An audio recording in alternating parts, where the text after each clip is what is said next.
Vendredi matin, CJMS, j'espère que vous passez un bon début de journée. Je vous rappelle que cette émission, elle est diffusée en simultané, notamment sur le CJMS Média, CJMS Rock, CJMS Country.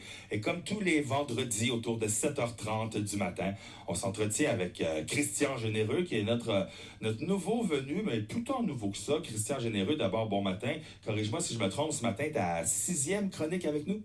Exactement, la sixième. J'étais, pour les 4 premières, j'étais le jeudi matin à 7h30, mais depuis la semaine passée à 7h30 le vendredi matin. Donc, ça me va, il faut que je me lève à la même heure de toute façon pour faire le show. Ça me va bien. Ben, ça nous va bien réveillé ce matin. Christian Généreux, on débute immédiatement avec la chronique. On start ça avec la COP 15 sur la biodiversité à Montréal. Je t'écoute, mon cher Christian. Exact. Ben, depuis mercredi à Montréal, et ça jusqu'au 19 décembre, là, ça, c'est la COP 15 sur la diversité biologique. Donc, c'est la conférence des partis qui ont signé cette convention-là. Il y a 195 pays sur 196 qui l'ont signé, ce pacte-là, en fin de compte, comme les États-Unis ne l'ont pas ratifié. Donc, il faut dire par contre que depuis l'élection de Joe Biden, là, il semblerait que il y a beaucoup de discussions là, des États-Unis là, pour cette nouvelle conférence-là. Mais d'abord, c'est quoi ça, une COP? Ou si vous préférez, là, on appelle ça la The Conference of the Parties. En français, là, on dit la conférence des partis. C'est quoi? Ce qu'il faut savoir, c'est qu'il y a 3 grandes COP. Il y en a une sur le climat, vous avez tout entendu parler, là, la COP 27 qui a eu lieu en Égypte en novembre dernier. Il y a celle sur la désertification, mais il y a celle sur la biodiversité. Ces 2 dernières se tiennent aux 2 ans. Donc, celle sur la diversité biologique, communément appelée la biodiversité, là, ça a 3 objectifs. La conservation de la diversité biologique, l'utilisation durable de la diversité biologique et le partage juste et équitable des avantages découlant de l'utilisation des ressources génétiques. Bon, là, ce que je viens de vous lire là, en fin de compte, là, c'est ce qui est écrit sur le site de l'ONU, parce qu'on se comprend que ça, c'est l'égide de l'ONU. Mais en gros, là, la biodiversité, là, c'est quoi? Ça mange quoi, ça, en hiver? Ouais. Ben, parlant de manger, qu'est-ce que tu as mangé, toi, pour déjeuner ce matin?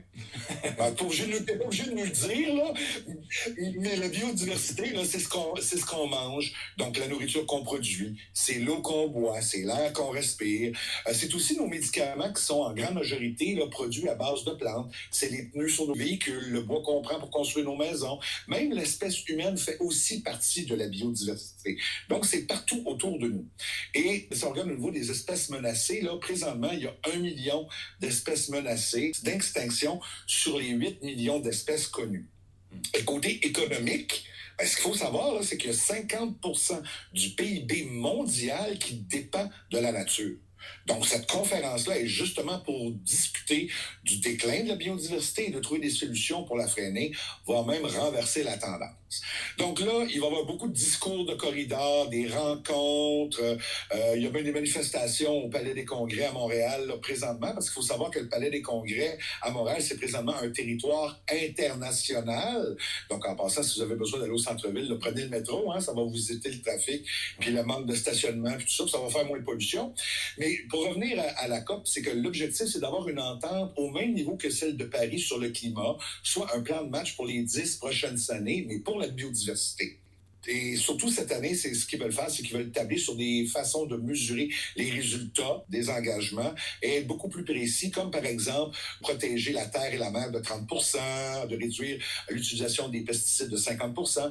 Donc, ils veulent vraiment aller plus dans cette direction-là. Donc, c'est 22 cibles à être discutées entre 196 pays. Maintenant, c'est beaucoup pour moi là, de blabla, c'est beaucoup de conférences, de points de presse, de belles paroles puis des belles promesses. Mais dans l'action, là, disons qu'il y a beaucoup de chemin à faire. Donc, d'ici 10 ans, là, on devrait voir si nos gouvernements agissent pour la protection de notre biodiversité. Évidemment qu'il y a un impact autant au niveau économique, mais aussi sur nos ressources naturelles. Donc, c'est de voir si, encore une fois, les bottines vont suivre les babines à ce niveau-là. Christian Généreux, si je suis un petit moineau et je regarde sur ton balcon, est-ce que tu compostes? Ben, toujours. Ah ben oui, je composte autant au chalet. Mais en fait, au chalet, il n'y a pas le service de compostage. Fait qu'on ramène notre compost à Montréal et on met notre compost dans le bac à compost. Bon, ça, c'est important. Avant même que la ville offrait le service de ramassage de compost, je compostais dans ma cour. Félicitations, je suis fier de toi. Moi aussi, je composte. C'est ça, j'allais pas. J'allais poser la question, et toi? Ben Et vous? ici, écoute, on a des gros bacs de compost. Alors, je peux te dire, la journée du compost, si tu fais pas partie du voisinage et tu sors pas ton bac de compost, tu vas te le faire dire par tout le monde. Mais oui, oui, bien sûr, depuis plusieurs années. Là, au début, disons, il y a une dizaine d'années, on savait pas trop comment ça fonctionnait, mais là, ça fait partie de notre culture de vie, je crois, de composter. C'est une bonne chose à faire. Et pour répondre à ta question, ce matin, j'ai rien mangé. Je suis rendu à 2 cafés. Est-ce que tu manges tôt le matin, toi, Christian? Non, moi je mange un petit peu plus tard. En fait, je mange toujours un petit peu plus tard, mais ce matin, puis je vais vous le dire pourquoi là. Je suis pas trop sur le café par contre. Ce matin, je suis sur le mimosa. Je suis sur le Oh! mimosa. Oui, et je vais vous dire pourquoi. Je vais vous dire pourquoi un petit peu plus tard. OK. Christian, si on parle de demande qui s'est refusée, on parle pas ici de demande Facebook. Tu vas m'expliquer la demande refusée de Nathalie Roy en lien avec Éric Duhem. En fait, c'est que Éric Duhem, qui est le chef du Parti conservateur, comme vous le savez, n'a pas été élu, ou il n'y a jamais eu aucun conservateur qui a été élu comme député à l'Assemblée nationale. Donc lui, ce qu'il demandait, c'est qu'il demandait d'avoir un bureau à l'Assemblée nationale, de pouvoir faire des points de presse, entre autres, à l'Assemblée nationale. Et Nathalie Roy lui a dit non. Et ce qu'elle a dit, c'est que sans minimiser le fait qu'il y a eu quand même près de 13% qui ont voté pour lui, les services de l'Assemblée nationale sont réservés pour les élus et pour les employés, en fin de compte, qui travaillent pour des élus à l'Assemblée nationale. Donc, Éric Duhem est déçu, bien sûr. Là, il dit qu'elle se fait plus le porte-voix de François Legault plutôt que d'agir en gardienne de la démocratie. Moi, mon point de vue par rapport à ça, je suis pas tout à fait d'accord avec Éric Duhem à ce niveau-là. Elle est là pour protéger les institutions, elle est là pour protéger les règles aussi. Et il y a des choses qu'on peut travailler, comme par exemple les règles sur les groupes parlementaires. Ça, c'est des règles internes de l'Assemblée nationale où il y a une certaine latitude, mais la clé pour avoir une latitude au niveau des règles internes de l'Assemblée nationale, c'est que tu dois avoir au minimum un élu, ce qui n'est pas le cas de Éric Duhem. Donc, je pense que pour Éric Duhem, son chien est mort. Il a dit qu'il était pour continuer à faire du maraudage. Donc, si jamais il y a des députés qui quittent un parti, qui s'en va comme indépendant, il va essayer de faire comme il a fait à la dernière législature là, avec Claire Sanson, d'avoir une députée qui changerait de couleur et deviendrait conservateur ou conservatrice. Mais c'est de voir si ça va arriver. Mais d'ici ce temps-là, Éric Duhem va être à l'extérieur de l'Assemblée nationale. Tu sais, je répète, je l'avais déjà dit dans une autre chronique aussi. Ouais. Au début des élections, tout le monde connaissait les règles, savait c'est quoi les règles pour jouer le jeu. Et tout le monde a accepté ça.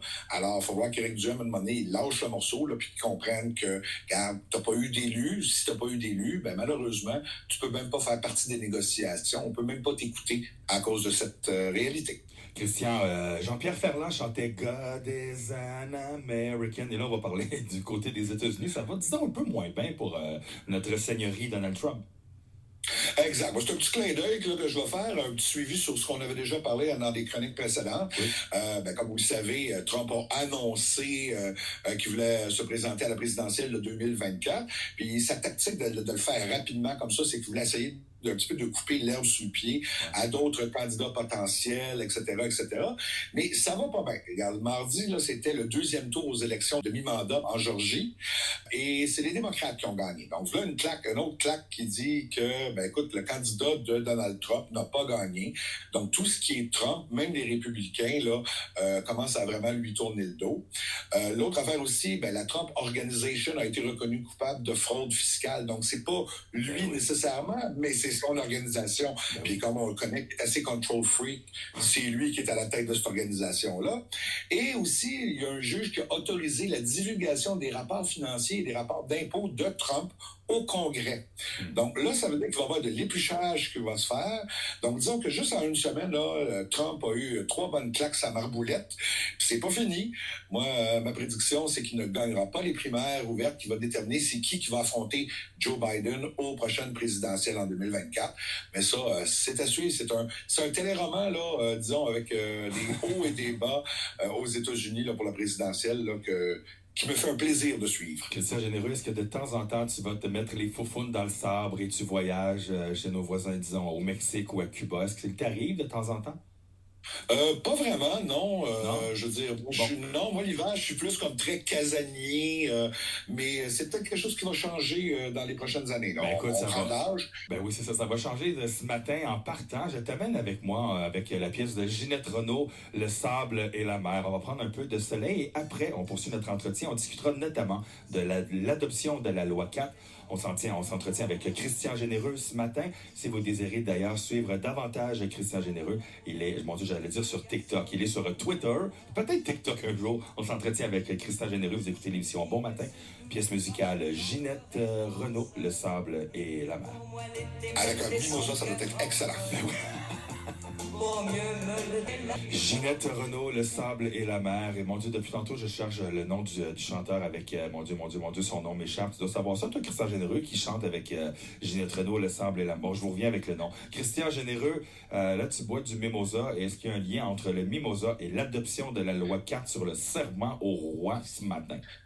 Ben certainement, parce qu'aujourd'hui devrait être la première fois où ce qu'un député qui n'a pas prêté serment au roi va faire son entrée à l'Assemblée nationale. Bon, vous le savez, là, les trois députés du PQ, donc Paul Saint-Pierre Plamondon, Pascal Bérubé et Joël Arsenault, devraient aujourd'hui rentrer à l'Assemblée nationale sans avoir prêté allégeance au roi. Par contre, Pascal et Joël, eux, ont déjà siégé à l'Assemblée nationale, donc eux ont déjà, en se bouchant le nez, prêté allégeance au roi, mais Paul Saint-Pierre Plamondon, le chef du Parti québécois, n'a jamais prêté allégeance au roi pour faire son entrée à l'Assemblée nationale. Donc, ça va être la première fois. Et ça, pour moi, ça mérite un mimosa, un beau bravo. Je pense que je vais sur le mimosa toute la journée aujourd'hui. Tu me fais tellement rire, Christian. D'abord, quand je t'ai posé cette question-là, je croyais que tu allais me dire, ben non, je suis en anniversaire, c'est ma fête, ou je sais pas, mais tu fêtes ça pour vrai, là, toi, la rentrée. Tout à fait. Puis je suis d'accord avec ce que le ministre Robert a dit. C'est un geste important d'affirmation nationale. Donc, c'est très symbolique. Il y a bien du monde qui nous écoute et dit ah oui, mais là, tu le serment au roi. Mais imaginez un exemple, un médecin qui fait son serment ou un avocat qui fait son serment, etc., mais qui ne le respecte pas. Qu'est-ce que vous allez faire? Qu'est-ce que vous allez dire? Mais c'est exactement la même chose. C'est comme à un moment donné. Mais là, ce qui est important, c'est que ce projet de loi-là qui a été finalement déposé par la CAQ mardi, c'est la façon la plus agressive là, pour changer unilatéralement la Constitution canadienne de 1867 en se souscrivant à l'article 128 de cette même Constitution-là. Donc, oui, c'est plus risqué d'être contesté, mais c'est la façon la moins, disons, hypocrite pour arriver à nos fins. Ce qu'il faut savoir, c'est que peu importe la méthode, là, qu'on choisit là, pour rendre le serment au roi ou à la couronne britannique facultative, c'est soit de faire une motion, soit d'adopter ou de modifier les règles de gestion interne de l'Assemblée nationale et ou d'adopter une loi pour amender la Constitution de manière unilatérale, comme présentement.